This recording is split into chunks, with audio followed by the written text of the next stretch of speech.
सुनो कर डालू पानी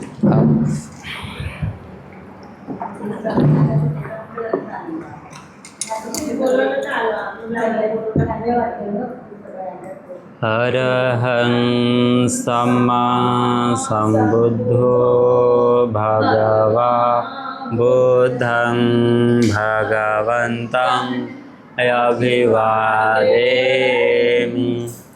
साक्षातो भगवता धम्मो धम्मं नमो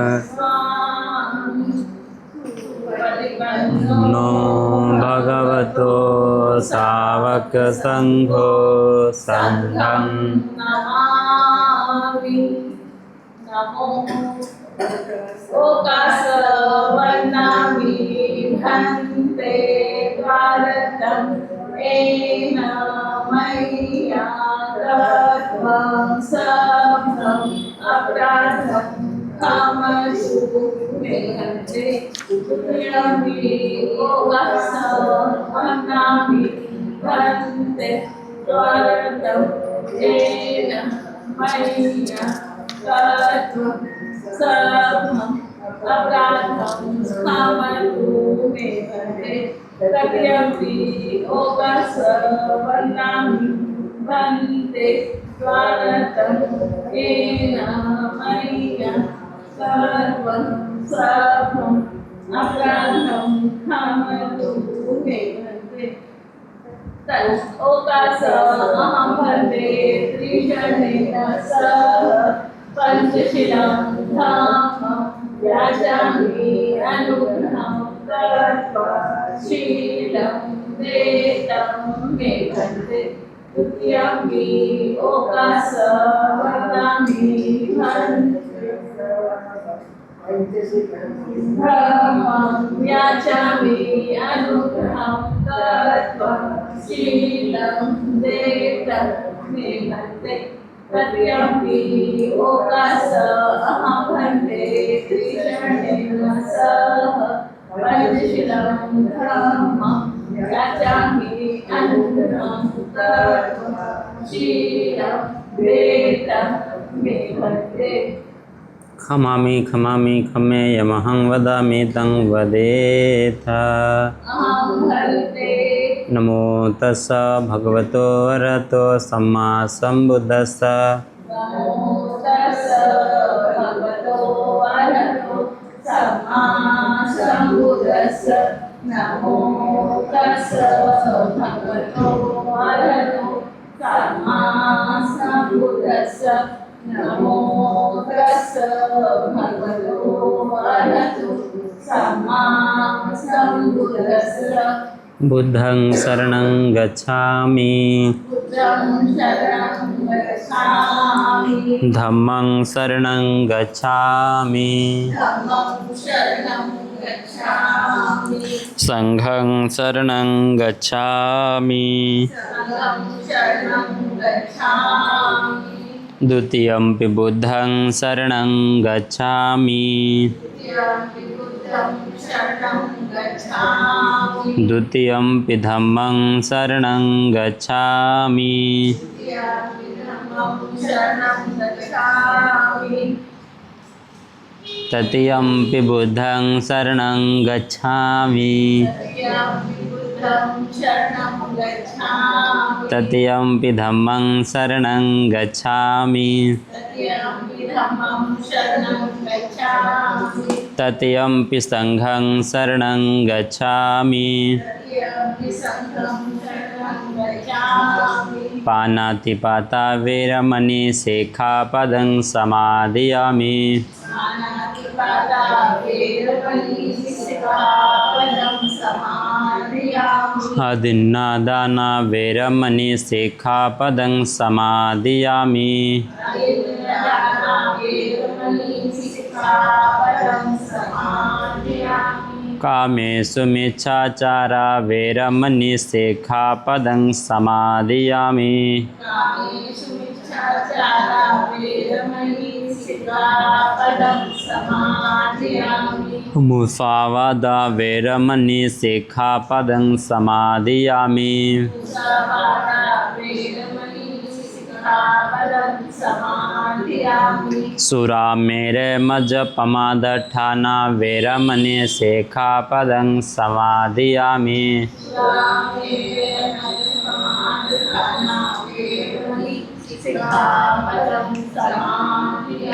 त्रिशरणेन सधि पञ्चशीलं धम्मं साधुकं सुरक्षितं कृत्वा यप्पमादेन सम्पादेतव्यम् साधु साधु साधु।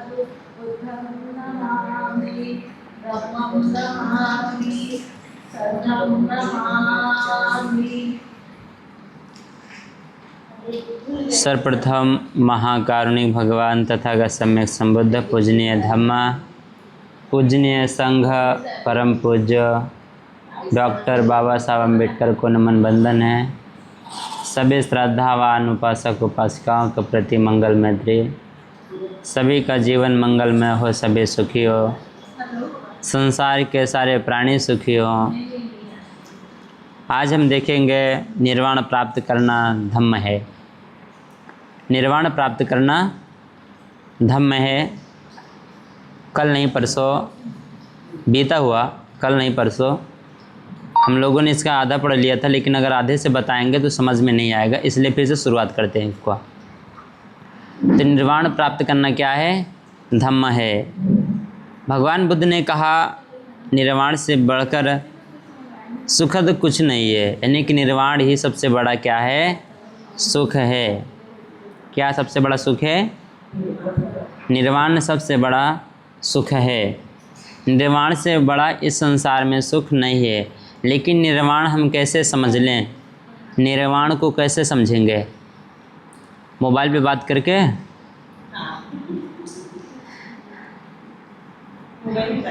निर्वाण कैसे समझेंगे? निर्वाण क्या है?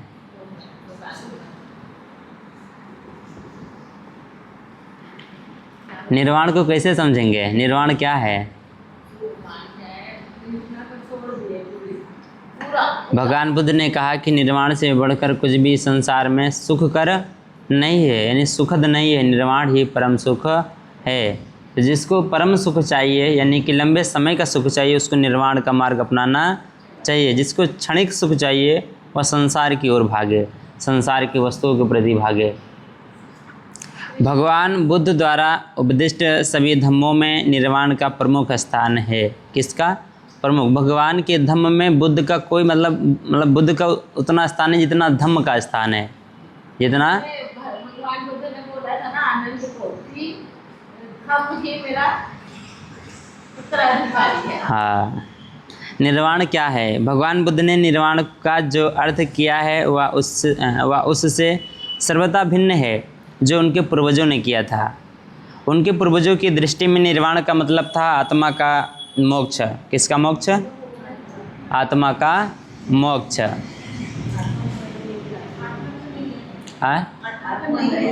तो उनके पहले मान्यताएं रही होंगी, या आधा हो गया था तो आधे से बताएंगे तो समझ में नहीं आएगा, इसलिए पूरा बताएंगे तो ठीक रहेगा।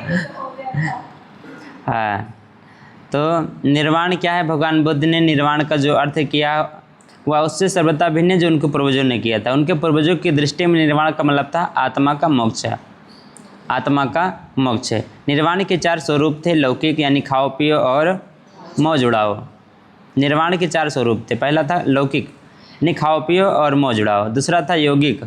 तीसरा था ब्रह्मणी। चौथा था औपनिषदिक। ब्रह्मणी और औपनिषदिक निर्वाण में एक समानता थी। निर्वाण के दोनों स्वरूपों में आत्मा की एक स्वतंत्र सत्ता स्वीकार की गई थी। यह सिद्धांत भगवान बुद्ध को अमान्य ही था। अमान्य का मतलब मान्य नहीं था। औपनिषदिक स्वरूप का खंडन करने में, उसे अस्वीकार करने में कोई कठिनाई नहीं हुई। निर्वाण की भौतिक कल्पना इतनी अधिक जड़ता के लिए हुई थी कि वह कभी भी बुद्ध के गले से उतर ही नहीं सकती थी। इसमें कुछ भी आंतरिक तत्व नहीं था। भगवान बुद्ध को लगता था कि निर्वाण के ऐसे स्वरूप को स्वीकार करना किसी भी मानव की बड़ी से बड़ी हानि करना है। इंद्रियों की भूख की संतुष्टि उस भूख को बढ़ाने का ही कारण बनती है। इस प्रकार के जीवन में से सुख कभी उत्पन्न नहीं हो सकता है। इसके विपरीत इस प्रकार के सुख में से अधिकाधिक दुख ही उत्पन्न होता है। निर्वाण का यौगिक स्वरूप तथा एक सर्वथा अस्थायी अवस्था थी। इसका सुख नकारात्मक था। इसके माध्यम से संसार से संबंध विच्छेद हो सकता था या दुख से बच निकलना था, किंतु सुख प्राप्ति नहीं थी। इससे जितने भी कुछ सुख की आशा की जा सकती थी वह सुख अधिक से अधिक योग की अवधि भर था। यह स्थायी नहीं था, यह अस्थायी था। बुद्ध का निर्वाण का स्वरूप अपने पूर्वजों के स्वरूप से सर्वथा भिन्न था। बुद्ध के निर्वाण के स्वरूप के मूल में 3 बातें थी। इनमें से एक तो यह कि किसी आत्मा का सुख नहीं बल्कि प्राणी का सुख है। हमारे भीतर आत्मा का कोई सुख नहीं है बल्कि हमारे चित्त का सुख है, प्राणी का सुख है। दूसरी बात यह है कि संसार में रहते समय प्राणी का सुख, आत्मा की मुक्ति और मरणानंतर आत्मा की मुक्ति बुद्ध के विचारों से सर्वथा विरुद्ध बातें थी। यानी मरने के बाद हमारी आत्मा मुक्त होगी, इसको बुद्ध मानने के लिए तैयार नहीं थे। तीसरा विचार जो बुद्ध के निर्वाण के स्वरूप का मूलाधार है वह है राग द्वेष अग्नि को शांत करना। क्या करना? राग द्वेष अग्नि को शांत करना। राग द्वेष अग्नि को शांत करना।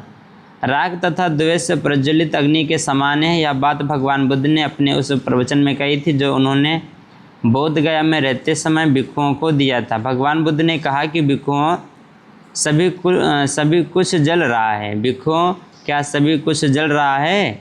भिक्षुओं चक्षु इंद्रिय जल रहा है, रूप जल रहा है, चक्षु विज्ञान जल रहा है, चक्षु संस्कार जल रहा है और उस संस्कार से जो भी सुख वेदना और दुख वेदना उत्पन्न होती है वह वेदना भी जल रही है। और ये किस से जल रहे हैं? ये राग अग्नि से जल रहे हैं, ये द्वेष अग्नि से जल रहे हैं और ये मोह अग्नि से जल रहे हैं। ये जन्म जरा मरण दुख दुर्मनस्य तथा उपायास से जल रहे हैं। भिक्षुओं स्रोत इंद्रियाँ जल रही हैं, शब्द जल रहा है, घ्राण इंद्रिय जल रहा है, गंध जल रहा है, जीवा जल रही है, रस जल रहे हैं, काय जल रहा है, चित्त के संकल्प विकल्प जल रहे हैं और चित्त के संस्कारों से जो भी सुख वेदना दुख वेदना और सुख अदुख वेदना उत्पन्न होती है वह वेदना भी जल रही है। और ये किस से जल रहे हैं? मैं कहता हूँ कि ये राग अग्नि से जल रहे हैं, द्वेष अग्नि से जल रहे हैं, मोह अग्नि से जल रहे हैं, ये जाति जरा मरण दुख दुर्मनस्य तथा उपायास से जल रहे हैं। भिक्षुओं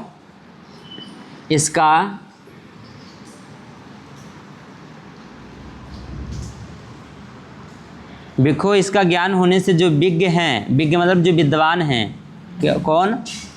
विज्ञ मतलब जो विद्वान हैं और जो श्रेष्ठ हैं उसके मन में उपेक्षा उत्पन्न होती है। उपेक्षा उत्पन्न होने से राग अग्नि आदि की शांति होती है और राग अग्नि आदि के शांत हो जाने से वह मुक्त हो जाता है। उपेक्षा का मतलब क्या होता है? उपेक्षा एक अपेक्षा है, एक उपेक्षा है। अपेक्षा का मतलब क्या होता है? उम्मीद। उपेक्षा हाँ, उम्मीद नहीं रखना ना, उपेक्षा। निर्वाण सुखद कैसे हो सकता है? यह दूसरा प्रश्न है जिसका उत्तर अपेक्षित है। सामान्य तौर पर यह समझा जाता है कि अभाव आदमी को दुखी बनाता है। अभाव आदमी को दुखी बनाता है। अभाव का मतलब कमी। किसी चीज़ की जब हमारे पास कमी होती है तो हमें उसका दुख होता है, लेकिन अधिकता भी हो जाती फिर भी दुख नहीं होगा। मान लीजिए खाना की कमी हो जाए तब भी दुख, खाना की अधिकता हो जाए तब भी दुख हो। हाँ लेकिन हमेशा यही बात ठीक नहीं होती है। आदमी बाहुल्य के बीच में रहता हुआ भी दुखी रहता है। दुख लोभ का परिणाम है और लोभ दोनों का होता है। जिनके पास नहीं है उन्हें भी और जिनके पास है उन्हें भी। भगवान बुद्ध ने भिक्षुओं को दिए एक प्रवचन में यह बात भली प्रकार सुस्पष्ट कर दी। भिक्षुओं लोभ से लुब्ध, द्वेष से दुष्ट और मोह से मूढ़ चित्त से आदमी अपने दुखों से दुखी रहता है। आदमी दूसरों के दुखों से दुखी रहता है। आदमी मानसिक वेदना और पीड़ा अनुभव करता है। किंतु यदि लोभ द्वेष तथा मोह का मूलोच्छेद हो जाए तो आदमी न अपने दुखों से दुखी रहेगा, न दूसरों के दुखों से दुखी रहेगा और न मानसिक वेदना और पीड़ा अनुभव करेगा। इस प्रकार भिक्षुओं निर्वाण इसी जीवन में प्राप्य है, भविष्य जीवन में नहीं। अच्छा लगने वाला है, आकर्षक है और बुद्धिमान श्रावक इसे प्राप्त कर सकता है। जो चीज़ आदमी को जला डालती है और जो चीज़ उसे दुखी बनाती है, यहाँ उसे स्पष्ट कर दिया गया है। आदमी के राग और द्वेष को जलती हुई अग्नि के समान कहकर भगवान बुद्ध ने आदमी के दुख की सर्वाधिक जोरदार व्याख्या की है। सर्वाधिक जोरदार व्याख्या की है। राग और द्वेष की अधीनता, अधीनता का मतलब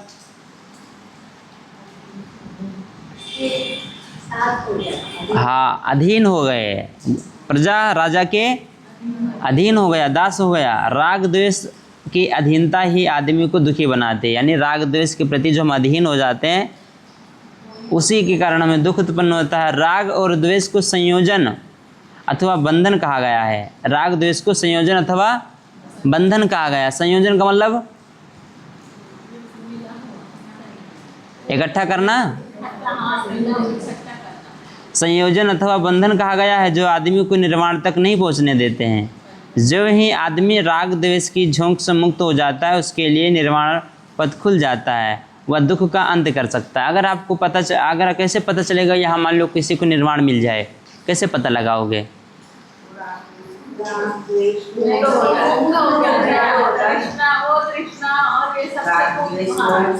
अच्छा ठीक है, लेकिन इतने बीच में मान लो किसी को मिल गया, मान लो आई को मिल गया, चलो आई को मिल गया, लेकिन कैसे पता चलेगा कि इनको मिल गया है? वो मोह खत्म हो जाए, लेकिन ये बात हमको कैसे पता चलेगी? दिखाई, अच्छा चरित्र दिखाई देगा। तो वह भाव देखो जो हाँ हाँ, तो राग जिसके अंदर नहीं रहेगा तो बहुत नॉर्मल हो जाएगा, छोटी छोटी बातों पे गुस्सा नहीं करेगा, कुछ उसका चला जाएगा उसकी बहुत दुखी नहीं होगा, बहुत किसी चीज़ की अपेक्षा नहीं करेगा, वो झगड़ा नहीं करेगी वो। पहला विभाग वह है जिसका संबंध हर प्रकार की तृष्णा से है और कामुकता और लोभ। दूसरा वर्ग वह है जिसका संबंध सभी प्रकार की वितृष्णा से है, जैसे घृणा, क्रोध और द्वेष। तीसरा वर्ग वह है जिसका संबंध सभी तरह की अविद्या से है, जैसे जड़ता, मूर्खता और मूढ़ता, मोह। पहली राग अग्नि और दूसरी द्वेष अग्नि का संबंध आदमी की उन भावनाओं से है और उस दृष्टिकोण से है जो उसका दूसरों के प्रति है, जबकि तीसरी मोह अग्नि का संबंध उन सभी विचारों से है जो सत्य से भिन्न है। भगवान बुद्ध ने निर्वाण के सिद्धांत के बारे में बहुत सी गलत फहमियाँ भगवान बुद्ध के निर्वाण के बारे में बहुत सी गलत फहमियाँ हैं। शब्द की व्युत्पत्ति की दृष्टि से निर्वाण यानी निब्बान शब्द का शब्दार्थ ही बुझ जाना है। निब्बान का मतलब शब्द निब्बान, निर्वाण, निब्बान शब्द का शब्दार्थ है बुझ जाना। शब्द की इस व्युत्पत्ति को लेकर आलोचकों ने निर्वाण को दो कौड़ी का नहीं रहने दिया है, उसे एक सर्वथा बेहुदा सी चीज़ बना दिया है। उनका कहना है कि निर्वाण का मतलब है सभी मानवीय प्रवृत्तियों का बुझ जाना अर्थात मृत्यु। इस प्रकार उन्होंने निर्वाण के सिद्धांत का मजाक उड़ाने की कोशिश की है। जो कोई भी इस अग्नि स्कंधोपम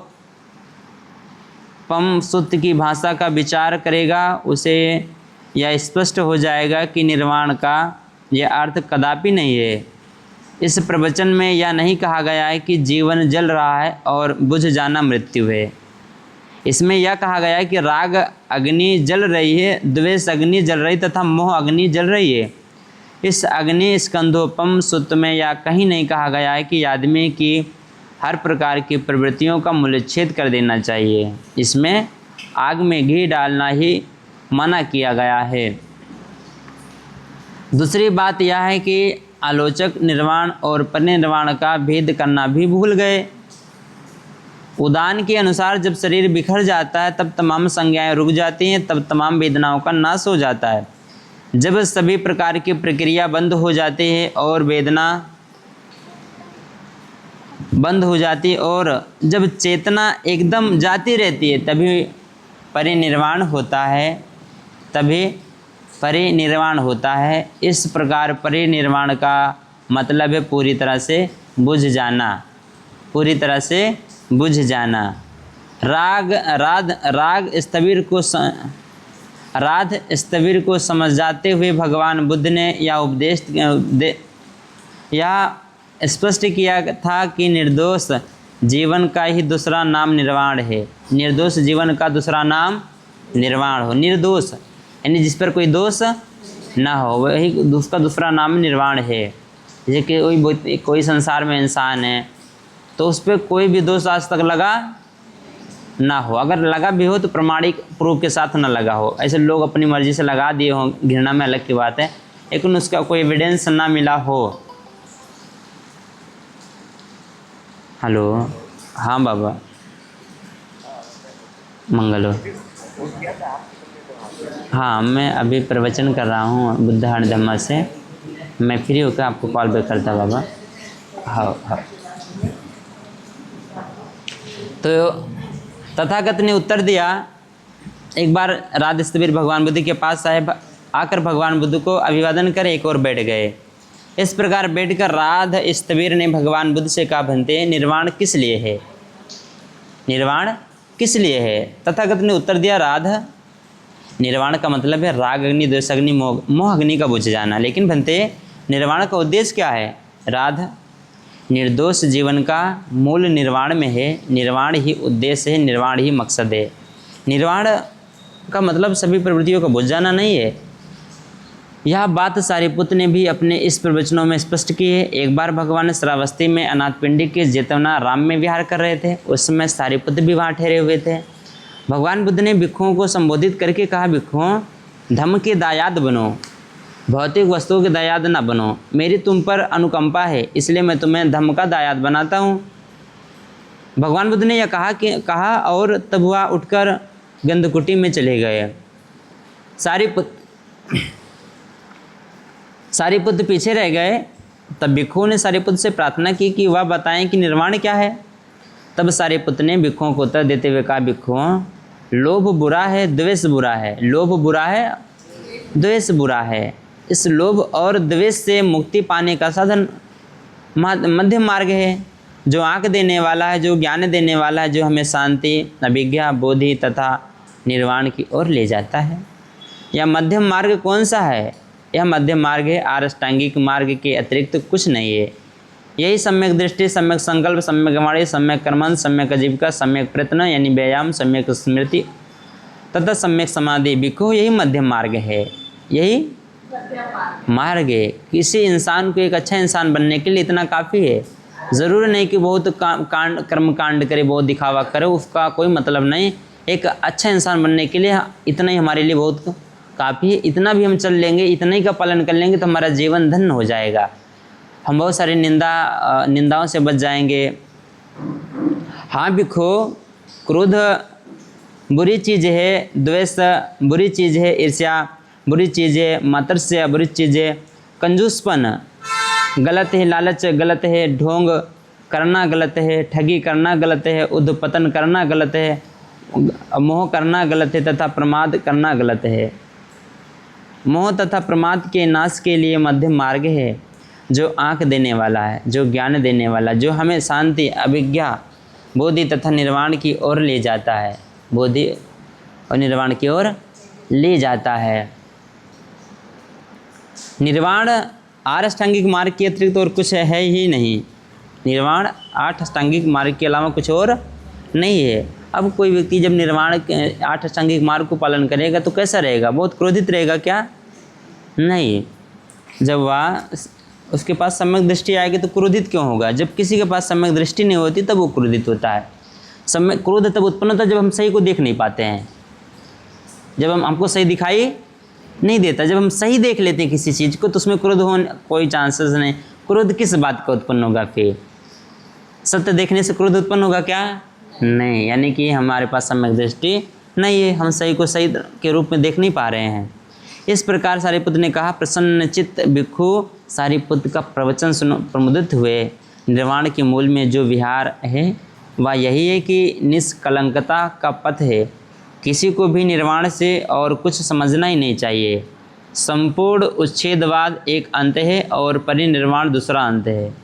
निर्वाण मध्य मार्ग है, निर्वाण मध्य मार्ग है।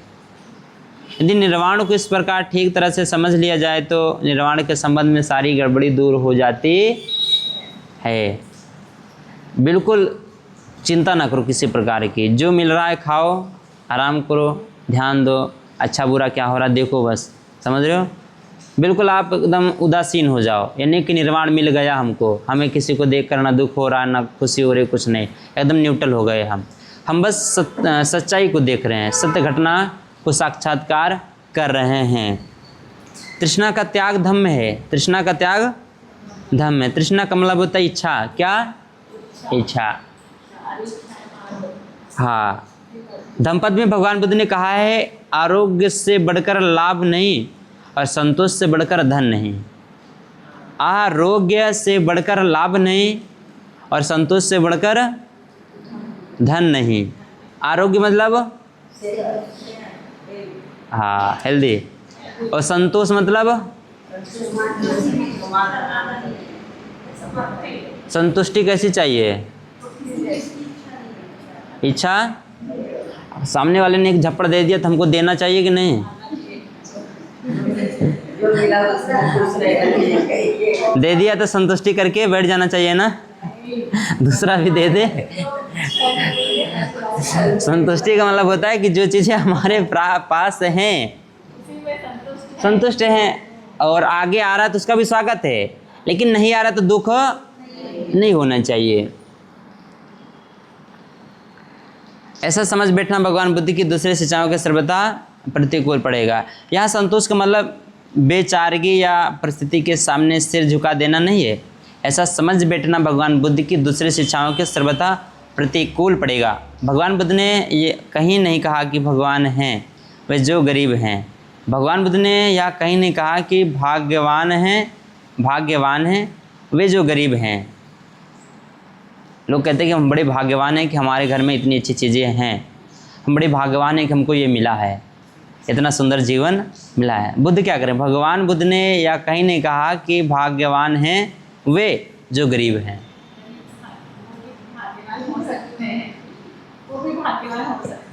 भगवान बुद्ध ने या कहीं नहीं कहा कि जो पीड़ित हैं उन्हें अपनी परिस्थिति बदलने का प्रयास नहीं करना चाहिए। दूसरी ओर उन्होंने ऐश्वर्य का स्वागत किया है। किसका? ऐश्वर्य का स्वागत किया है। अपनी परिस्थिति की ओर से उपेक्षावान होकर बड़े बड़े कष्ट सहते रहने के उपदेश के स्थान पर उन्होंने वीर्य उत्साहपूर्वक परिस्थिति को बदलने का प्रयास करने का उपदेश दिया है। जब भगवान बुद्ध ने यह कहा कि संतोष सबसे बड़ा धन है, तो उनके कहने का अभिप्राय यही था कि आदमी को लोभ के वशीभूत नहीं होना चाहिए, जिसकी कहीं कोई सीमा नहीं है। जैसा कि भिक्षु राष्ट्र रट्ठपाल ने कहा, मैं धनियों को देखता हूँ जो मूर्खतावश अधिक से अधिक इकट्ठा ही करते चले जाते हैं, उसमें से कभी भी किसी को कुछ नहीं देते हैं। उनकी तृष्णा रूपी प्यास बुझती ही नहीं है। राजाओं को देखता हूँ कि जिनका राज्य समुद्र तक पहुँच गया है, किंतु अब समुद्र पार साम्राज्य के लिए दुखी हैं। अभी भी तृष्णार्थ राजा प्रजा सभ्य संसार से गुजर जाते हैं, उनका अभाव बना ही रहता है, वे शरीर त्याग देते हैं, किंतु इस पृथ्वी पर उनकी काम भोग की इच्छा की कभी तृप्ति नहीं होती, अर्थात की पूर्ति नहीं होती। महान निदान सूत्र में भगवान बुद्ध ने आनंद को, लोभ को अपने वश में रखने के लिए कहा। तथागत का वचन है, इस प्रकार आनंद लाभ की इच्छा में तृष्णा पैदा होती है। किसकी इच्छा में?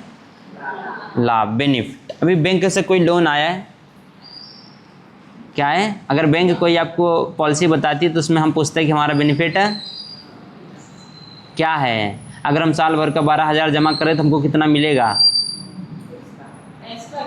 हमारा ब्याज वगैरह कितना मिलेगा। तो हम क्या सोच रहे हैं? लाभ सोच रहे हैं ना। अब बुद्ध क्या करें?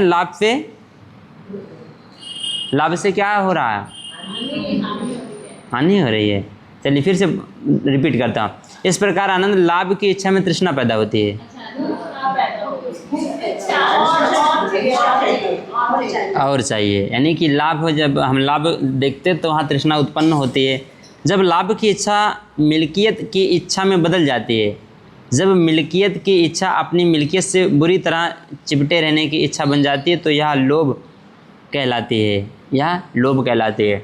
आपको मान लीजिए कि आप सरकारी जॉब कर रहे हो, आपकी मंथली वेतन 90,000 रुपये, कितना 90,000 है। तो आप अपने उस वेतन से इतना ज़्यादा चिपक जाते हो कि अगर अचानक मान लो उन्होंने 5,000 कम कर दिया तो आप तुरंत एप्लीकेशन लिख के भेजते हो कि आपने क्यों कम कर दिए, क्योंकि हम उस 90,000 से चिपक गए हैं, अधीन हो गए हैं। और 90,000 आपने क्यों ऐसा गड़बड़ किया, कम क्यों किया, हमें हमारा उतना वेतन चाहिए, बढ़ा दीजिए लेकिन कम मत करिए। हाँ, क्या कीजिए, इमोशन है प्रमोशन डिमोशन। अच्छा, लोभ या संग्रह करने की असंयत कामना पर नज़र रखने की ज़रूरत है। लोभ या संग्रह करने की असंयत कामना पर नज़र रखने की ज़रूरत है। इस तृष्णा या लाभ को वश में रखने की कोई ज़रूरत है। इस तृष्णा या लोभ को वश में रखने की क्यों ज़रूरत है, क्योंकि इसी से भगवान बुद्ध ने आनंद से कहा, बहुत सी बुराइयां पैदा होती हैं, मुक्की भी हो जाती है। मुक्का, हाँ, यानी कि लड़ाई हो जाती है, लोगों को आघात भी लगते हैं, झगड़े भी होते हैं, परस्पर विरोध भी होते हैं, कलह भी होती है, एक दूसरे को निंदा तथा झूठ बोलना भी होता है। आपकी प्रिय चीज़ कोई आपसे छीन के ले जाए, तकलीफ होगा। आपको तकलीफ नहीं हो रहा तो समझो आप निर्वाण पा गए हो।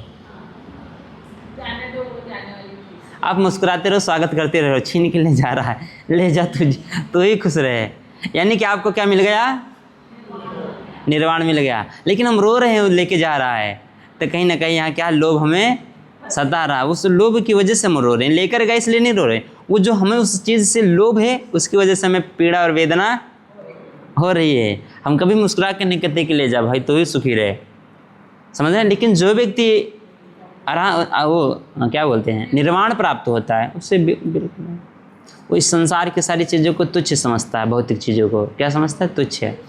वो समझ रहा है कि इसका कोई मूल्य नहीं है, तो इसलिए वो उसके पीछे भागता नहीं है। इसमें कोई संदेह नहीं कि स्वर्ग संग्रह का यह सही विश्लेषण है। इसलिए भगवान बुद्ध ने तृष्णा और लोभ को अपने वश में रखने के लिए कहा है। तृष्णा और लोभ को अपने वश में रखना है, न कि हमें उसके अधीन हो जाना, न उसके बस में हो जाना है। यह मानना कि सभी संस्कार अनित्य हैं, धम्म है। अभी हम बता रहे कि धम्म क्या है, शुरू से बता रहे हैं धम्म क्या है।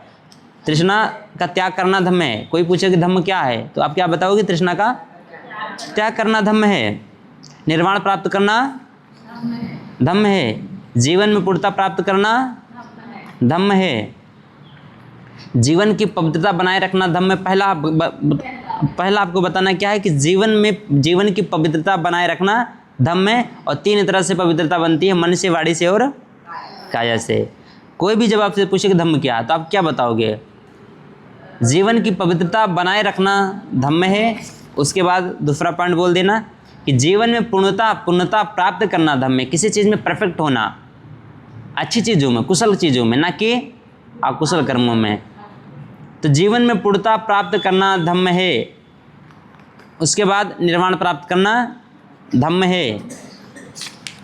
उसके बाद है तृष्णा का त्याग धम्म है।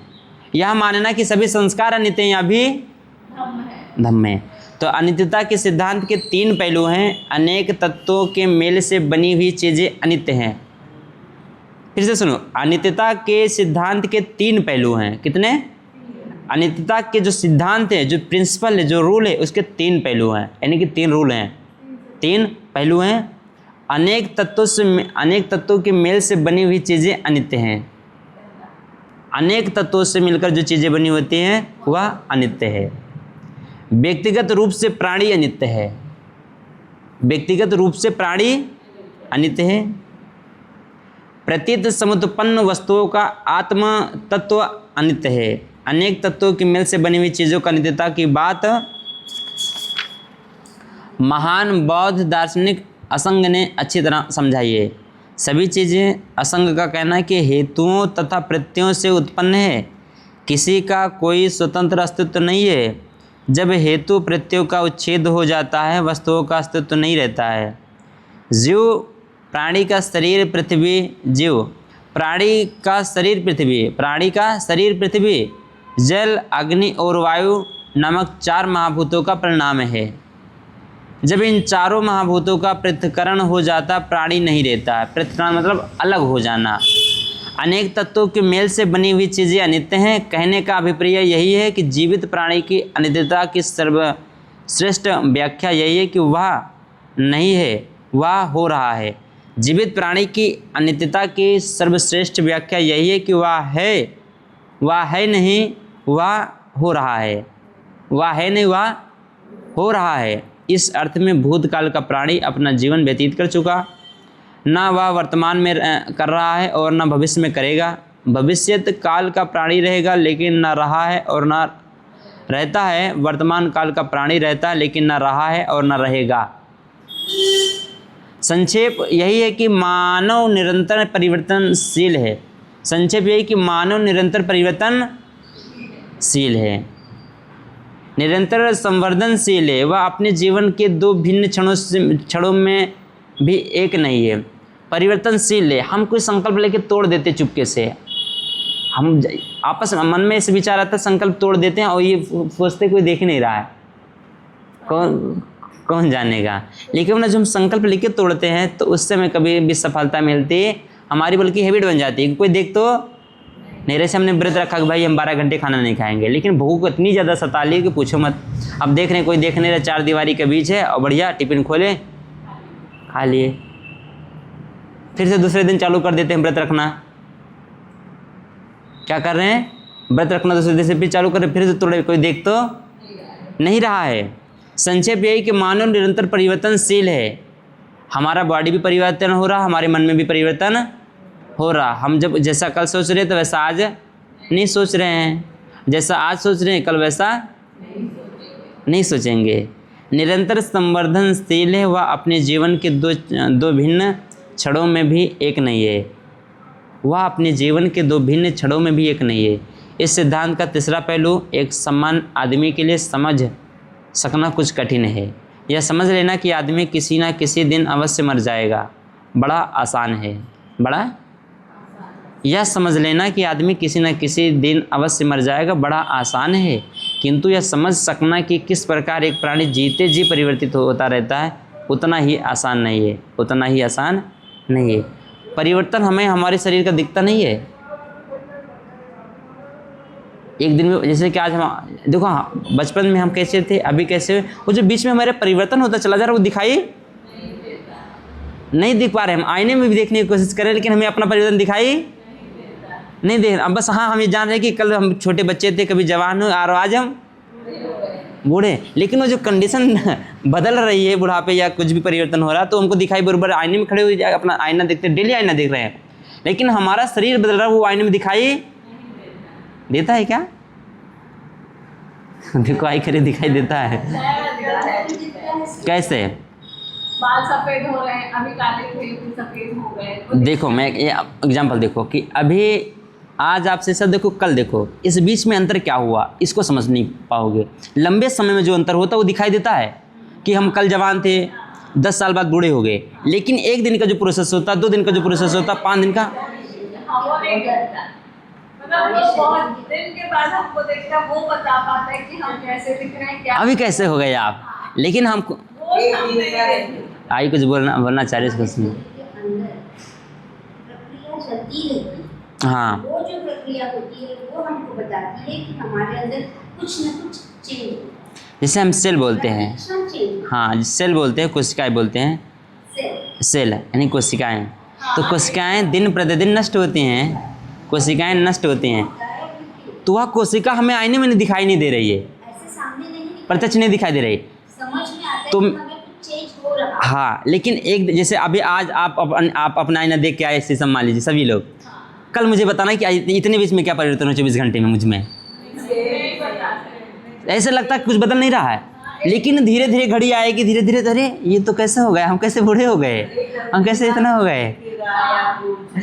हम पेड़ होता है, उसका बीज निकलता है। हाँ बीज से हम उसको बड़ा होते हुए देखते हैं। हाँ। तो उसका जो परिवर्तन है वो एक दिन में नहीं होता, हाँ काल लगता है, समय लगता है। परिवर्तन नहीं होता है ऐसे डेली हर क्षण उसमें परिवर्तन होता हमारा कहने के तात्पर्य ये आई कि परिवर्तन हो रहा है जो दिन प्रतिदिन, वह दिन प्रतिदिन वाला हमें दिखाई नहीं दे रहा है, है, दिखाई नहीं देता। परिवर्तन कंटिन्यू हो रहा है। तो मेरा कहने का तात्पर्य यही इतना है कि परिवर्तन हो रहा है, लेकिन जो कम समय वाला परिवर्तन हो तो वो हमें दिखाई नहीं दे रहा है।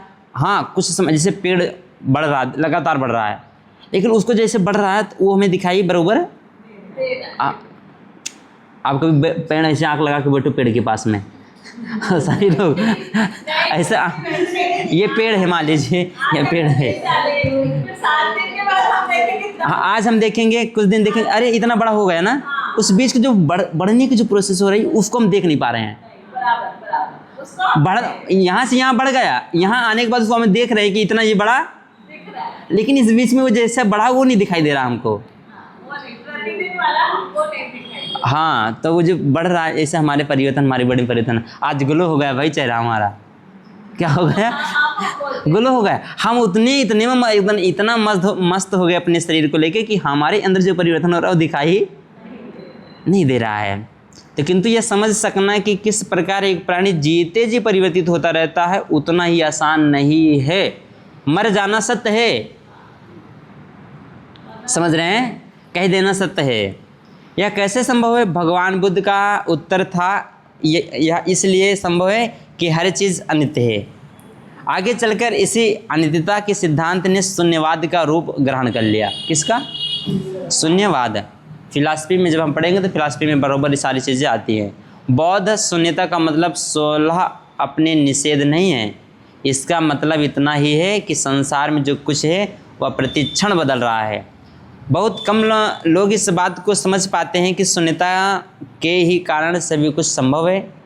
इसके बिना संसार में कुछ भी संभव नहीं रहेगा। सभी दूसरी बातें चीज़ों के अनित्यता के स्वभाव पर ही निर्भर करती हैं।